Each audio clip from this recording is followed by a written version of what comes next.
Oh, happy Tuesday. Oh man, we are back for another episode of the Overflow Podcast. I hope everyone had a incredible Memorial Day weekend. I know we were it's a little gloomy here today. It was tough to get out of bed. I had my alarm set early, put on snooze, and I think I hit it maybe one too many times this morning.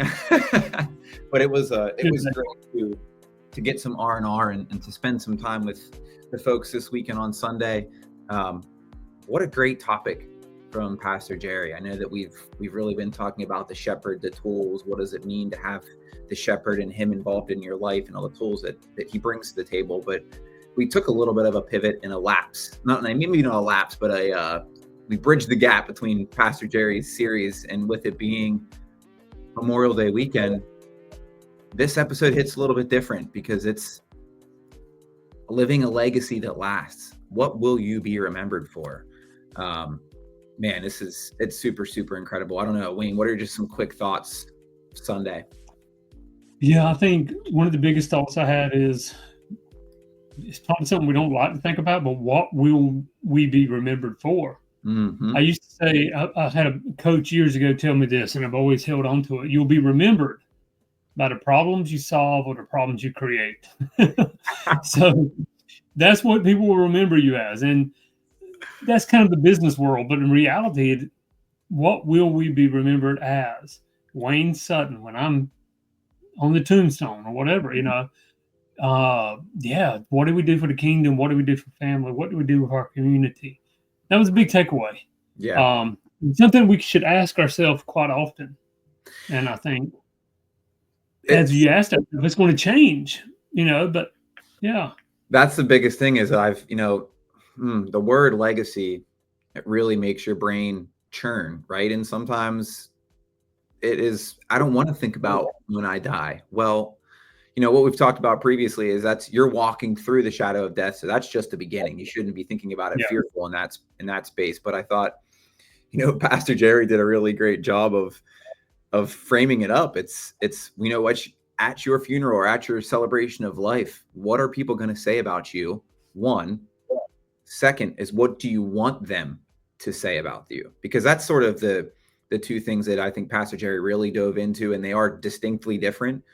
It's how people perceive you, and sometimes that perception is not necessarily reality, but what do you want to be remembered as, and how do people remember you? Those are sort of the two things. So, if you're out there, you're tuning in, appreciate you tuning in. Like we always say, it takes a village, and we're here just trying to be obedient to the Lord, and something that's been calling Wayne and I to get out there and to sort of do a little bit of a Reader's Digest version on the services each week.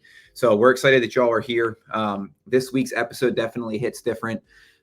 It's a question that we don't always stop to ask, but it's one that matters more than almost anything, and that's, what will you be remembered for? So we're going to dive into the Overflow Podcast. If you're haven't been with us before, we're all about living in the overflow of God's presence and power in everyday life, not just on Sundays. But again, we're going to dive today into some powerful truths from this past week's service, and I'm super excited to do that. So get a coffee, get a drink, grab your Bibles, dive on in with us. But we're going to kick this baby off. I just want to start with the real, I guess it would be the verse that we sort of leaned into, which was from the book of Matthew. We were in Matthew 6. I would say, let me double check here. I've got it up. 19. 6:33. Yeah. Oh, okay, good. We did. Yeah, we went all the way down through 33, 34. So I'm just going to start with 6:19 through 21, because this really will set us up. And this is really structured as lay up treasures in heaven. So it's a great way to sort of think about this. So Matthew 6:19 through 23. Do not lay up for yourselves treasures on earth, where moth and rust destroy, and where thieves break in and steal. But lay up for yourselves treasures in heaven, where neither moth nor rust destroys, and where thieves do not break in and steal. For where your treasure is, there your heart will be also. We're definitely going to come back to that. Continuing with the last sort of 2 or 3 verses here. The lamp of the body is the eye. If therefore your eye is good, your whole body will be full of light. But if your eye is bad, your whole body will be full of darkness. If therefore the light that is in you is darkness, how great is that darkness? Mm. No one can serve two masters, for either he will hate the one and love the other, or else he will be loyal to one and despise the other. You cannot serve God and mammon. Super impactful. There's a lot to break apart there, and we're gonna keep it short and sweet, and we're gonna get into a little bit of some edgy questions and a way to sort of reflect on this. But again, I just want to take a quick second to thank anybody that gave for our country. This past weekend, we oftentimes get lost in the barbecues and the sunshine and the kickoff to summer, and the kids are prepping to get out of school, and all of that is super fantastic. But I think it's really important to remember what Memorial Day is all about, and that's the ultimate sacrifice for the men and women that serve this country, that give us our freedom, obviously, to live here in the United States, this beautiful country that we have. But also what Jerry took a moment to recognize is we also have the freedom to worship our God. And that's something that is really, really important and really powerful. And I think that as we reflect on Memorial Day, we cannot forget that. So if you're out there, you have family, or if you serve, we appreciate you and we thank you. It really does mean a lot. Absolutely. So that said, let's jump into this discussion a little bit. Gonna throw a little bit of an edgy question out there, Wayne. Not sure how it's going to be received, but if you were to look at your Instagram, your Facebook, whatever social you frequent, or you take a look at your bank account, what would someone say if they saw that activity that your heart is set on? I think that's, it's tough sometimes because we do get caught up in the day to day, but what do you want others to think that your heart is set on? And is heaven really the direction of your true investment, where your time and where your money goes? So talk to me a little bit about that, Wayne. Yeah, it reminds me of a, reminds me of a reality show years ago. Grant Cardone came on, and he was hiring people, and he would take their phones and give me a password. And he would search their socials. He would search their search history. He would search, and embarrassing as it was, like, people had on there things that were not of God. He wasn't looking for a godly anyway. He was looking for business. Sure. Imagine if Christ himself come up and said, "Hey, I kind of already know your passcode. Throw me your phone." Yeah. And look, not saying, "Hey, here's your hidden sin." Exactly. Are you on Instagram or OnlyFans? Or are you doing this? Or are you doing this? But really, like, even on, let's take Facebook, let's take TikTok, let's take the bank account. Where is your time, energy, and resources going? It'll definitely tell you. And it kind of, Eli, takes me back, and I'm going to date myself. But about 25 years ago, I had an insurance trainer, and we were in this home, and he's training us, and he said, walk outside, every one of you, get to your car. And he turn on your car. And I'm like, okay, this is weird. What music are you listening to? Were you listening to a CD or cassette tape back then of training, or are you listening to, Metallica? I mean, where are you at is going to determine your future. And luckily, when he had mine in, I had I don't remember who it was. I had a training tape literally playing. Yeah. We were successful. But it's serious. Like, what are we? Because it's so easy. Today's Tuesday. I'm just doing today. No, where's my treasure? Where's my heart? Where's my mind? Because that will dictate my Wednesday, Thursday, Friday, 2025, 2030. Now is so important. It is. And that is a great way to sort of frame it up. And I think that, sometimes we ask this question, and to your point early on, is this isn't to highlight your sins, right? This isn't done in a way to make you feel bad. This is a way to you to reflect on where are you, as simply as you put, spending your time and your money. And I think that we also sometimes forget that Lord understands that we all have earthly needs and responsibilities, and he wants us to live an abundant life. But what is your path towards or to abundance? And what is that abundance of? That's sometimes where I think, we get so lost in that last part of, verse 24 is you cannot serve God and mammon. It doesn't mean that because you serve God, you can't have money, or if you have money, you can't serve God. Let's just talk about that, right? That's absolutely the furthest thing from the truth. True.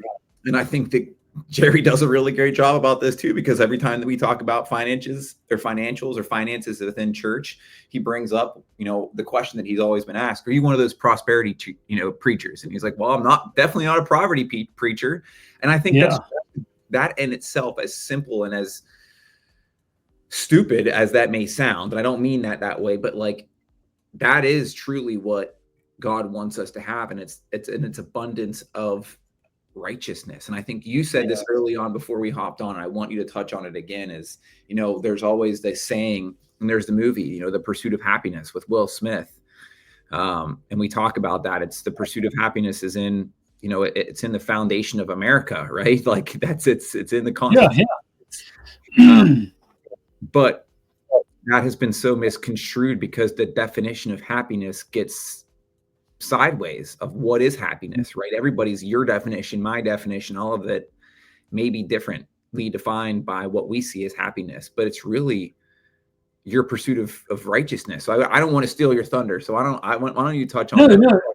I actually, I don't have the book here. I'd show it. I picked up a book a TikTok minister made me buy his book. I got the book and it's like, I'm digging so deep into it.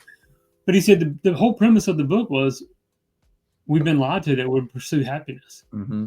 In the pursuit of happiness. And it was a great movie. But the pursuit of happiness, happiness, as Jerry says, is what's happening around you. Mm-hmm. Burgers on the grill. We got friends over. We're happy. We're out on the water. We're happy. But there's a difference in happiness and joy. Because joy comes from within, we know. But even so, if you pursue righteousness, because and you probably know him as well, Eli, and I was that guy for years. Mm-hmm. In pursuing happiness, it's momentary. You buy the new car. Yeah. You love the new car until your fifth, sixth payment. And all of a sudden, it's a car. And and so it's so funny when I bought my car. I mean, I didn't even want people to get in it with their shoes because they may have sand or dirt. And I'd be embarrassed to even let you ride in it now. It's just like in 8 years, the newness is worn off. And so the point of it is that's pursuing happiness. Mm-hmm. But if we pursue righteousness, because this is temporal, our existence. And if I say, we cut up a lot and we have fun on this podcast, but this is the seriousness. Everyone listening to this, This is a temporal world. What you're living now, and yes, go, expand, be blessed. Mm-hmm. But it's temporal. It is. What's after this world is eternal. But if we pursue righteousness, and seek ye first the kingdom of God and his righteousness. Mm-hmm. And then this book even got deeper into that. Like, what does it mean to seek his righteousness? And he said, well, number one, he's righteous. I'm not. Yes. Wayne's not righteous at all. Uh-huh. I know my sins. I know my shortcomings. But I know Christ covers, Christ is my righteousness. So he said, you seek Christ. But then pursue righteousness. That means pursue that sanctification. Pursue that maturity. That's good. And if you'll seek him and the maturing process, the sanctification, then you're seeking the kingdom and his righteousness. And then all of these things will be added unto you. I can't think of a better verse. I can't think of a better promise. Maybe John 3:16. But outside of John 3:16, that is like one, because everybody has things they desire. Everybody wants to be known for something. Seek the kingdom. It's the shortcut. It's the cheat code, I guess you would say. It is. And we talk about it a lot. It's alignment, right? It's alignment with him, making sure that your steps and your words and your eyes, it says where your eyes are they full of light? Are they full of darkness? Those are things that are, to your point, the cheat code. Oftentimes folks are like trying to seek the cheat code. Well, that's it. If you can get in alignment and continuously walk the righteous steps, you will be filled with joy. And that's, I love that. So let's sort of keep digging in here. We talk a little bit about your calendar, your money, and your energy. They say for on earth in this temporary time, this season that we're in, it is what you value the most. So I think that's important to reflect on. The other thing is when people hear your name, what comes to mind? When someone says, "Oh, I remember Eli Austin. He was blah, blah, blah, blah, blah." What do you want folks to remember your name by? And I think, for me as a man and being one of the last Austins, that's also been really big for me too, is like, how do I continue living on the legacy? You and I've talked about this being the Sutton, and then you had a son and a grandson, and you've got that blessing. But I think that's another great way to think about this is, maybe not necessarily what will you be remembered for, but when someone says, "Oh yeah, I remember Wayne Sutton," what do you want that ...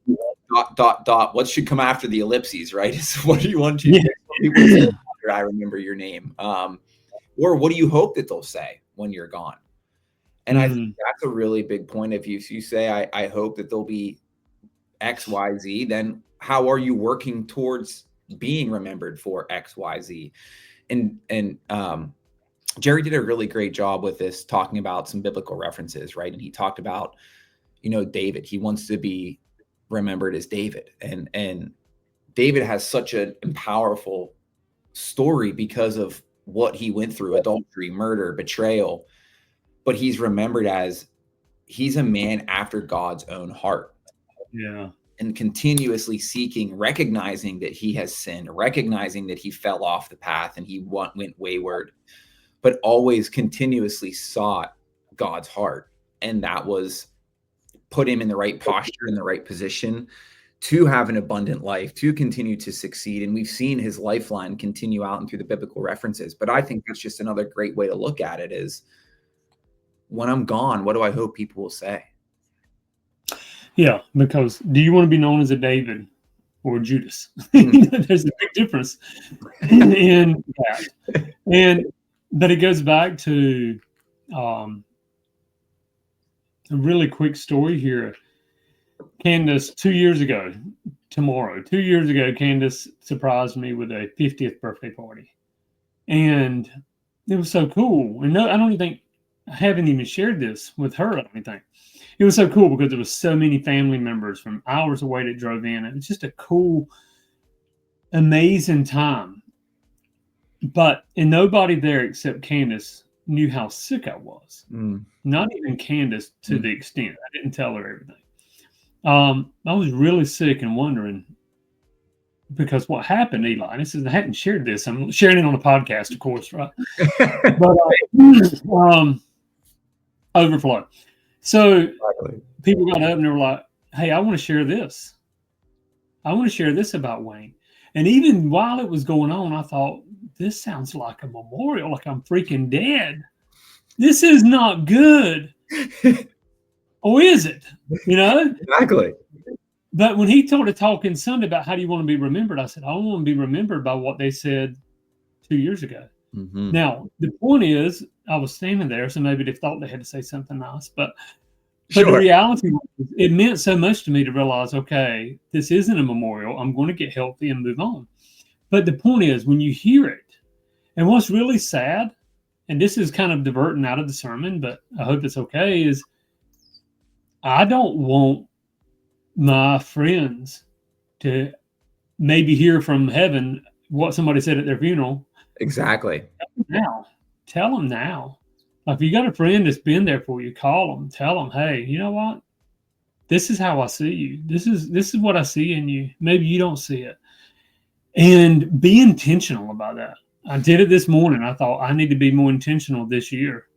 And, so that's my goal. And again, so it's like, that's not really, again, it's where your treasure is. It is. Treasure other people. Let them know. You never know what one person, the hell they're going through. That one phone call, text message, and they go, "You see me how?" It's easy to find dirt on somebody, but pierce in and find the gold. Find that DNA of Christ in them that they don't even realize sometimes. And that was not in the sermon. That's just a side note, but I think it's worth sharing.